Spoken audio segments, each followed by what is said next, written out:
জাতীয় বিশ্ববিদ্যালয় ডিগ্রি দ্বিতীয় বর্ষের যে পরীক্ষাগুলো অবশিষ্ট ছিল সে সমস্ত পরীক্ষার সময়সূচি জাতীয় বিশ্ববিদ্যালয় প্রকাশিত করেছে।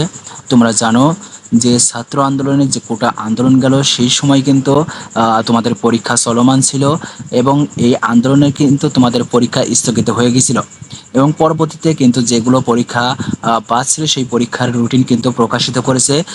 এখানে হচ্ছে 20 তারিখ থেকে পরীক্ষা শুরু, অর্থাৎ সামনের মাসে 20 তারিখ থেকে কিন্তু পরীক্ষা শুরু এবং পরীক্ষা শেষ কিন্তু হচ্ছে 12/12/2024 অর্থাৎ ডিসেম্বরের 12 তারিখে কিন্তু পরীক্ষা শেষ হবে।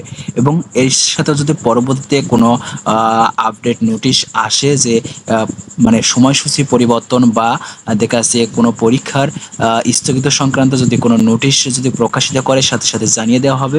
সবাই চ্যানেলটি সাবস্ক্রাইব করে পাশে থেকো। সবাই ভালো থেকো। আল্লাহ হাফেজ।